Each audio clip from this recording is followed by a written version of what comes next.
Yeah, I mean, it sucks. Obviously, um, going into a year or coming into the playoffs, it, you know, wasn't, we didn't want to lose obviously in the first round, and we thought we had a really good team that could have gone on a long run. We believe in this group and how good we could be and get back there. But yeah, just obviously a couple days later, it just sucks losing it back. Was there anything different that you noticed between the Panthers from last year and this year? Anything you guys saw on the ice? They obviously are a really good team, defending Stanley Cup champions, and I think it was pretty, they play the same way as they did last year. A lot of guys on the same players, so it was, tight checking series. They defend well.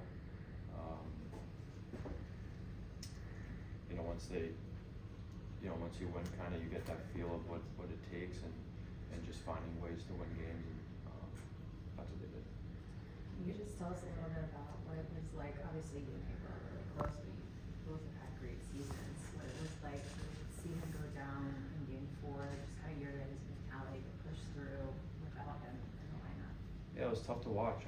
Hague's obviously such a big part of our team in all aspects of what he brings to the game. It sucked to obviously watching him go down, and Hague's he's a tough guy, and he will play through anything. But obviously, when you see him go down like that, it's tough to see, and obviously we knew he was in some kind of pain, and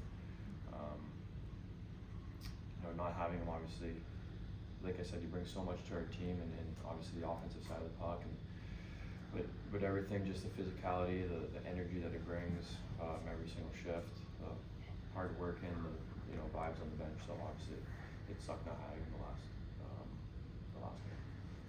Anthony, what you like most, or perhaps most proud of about this group? Yeah, we just, we fought till the end. There's, we have a bunch of warriors on this team, guys that, put all on the line. And, I think our effort was there every game, and trying to win. Like I said, obviously they're a good team. It was two good teams going at it. And just, I think, just that fight till the end. We never kind of got down on ourselves. We just tried to keep playing, and but in the end, obviously, it wasn't good enough.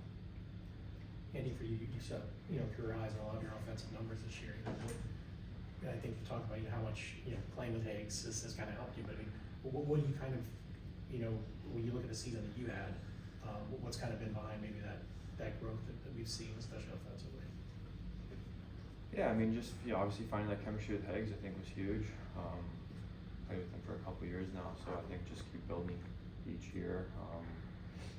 I think just maybe coming in early too, beginning of the year, working with Cooch a little bit, just trying to work on my game, on just if it's working on my shot, or doing a lot of video and stuff with some of the coaches of trying to be in better spots in the offensive zone, making better reads. But yeah, I just tried to play my game, trying to be good defensively, and chipping offensively when I can. Anthony, you mentioned working with Cooch a little bit this offseason. Is there one part of your game that you really attribute to that, spending time with him? I wouldn't say one part, just overall, just the drills that he does, just kind of working on your edges, working on your hands, and picking up pucks, and all the kind of little things that help throughout the game that could turn into big things where you can make a play now. And I wouldn't say it's anything specific, but just going through his drills, I think, for I think a month it was here before the season started, and just going through those motions, and I think helped a little bit just with maybe the offensive touch side of it. I know it's never an excuse, but Julia just kind of laid out all the number of injuries that you guys were dealing with, even just post game 1.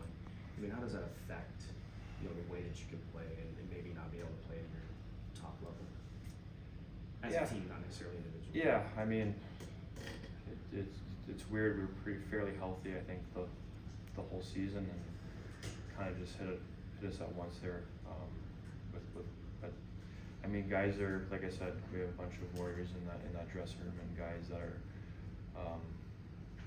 willing to do whatever it takes and play with whatever they have. I mean, I think at this time of the year, probably a lot of guys, probably not just our team, but a lot of teams are going through stuff and fighting through stuff with injuries and stuff like that. But I mean, that's not an excuse. You know, it obviously hurts a little bit, and you're not at your best when you're dealing with stuff like that. But you know, I'm proud of the guys because some of those guys in there were dealing with some pretty heavy stuff, and they were able to go out there and play and help the team anyway. Tony, what's the difference for you guys getting back to your championship ways? Like, you've been there, you've done that, but for the last 3 seasons, whether it's kind of an overtime thing or, you know, not winning on home ice, just where is that tipping point for you guys to get back to where you were? Yeah, I think just as players, we just got to be better. I mean, it's, you know, a lot of guys, like you said, have been there, and I think it's on us to just be a little bit better. Go into this off season here this summer and train a little bit better. Everyone's got to come back just a little bit better. But like I said, we believe in this group that we have, and we believe that we could get back to the top. So I think just go back home, train, have a good summer, have a good off season, and come back hungry. I mean, eager to go out there and try and win a Stanley Cup.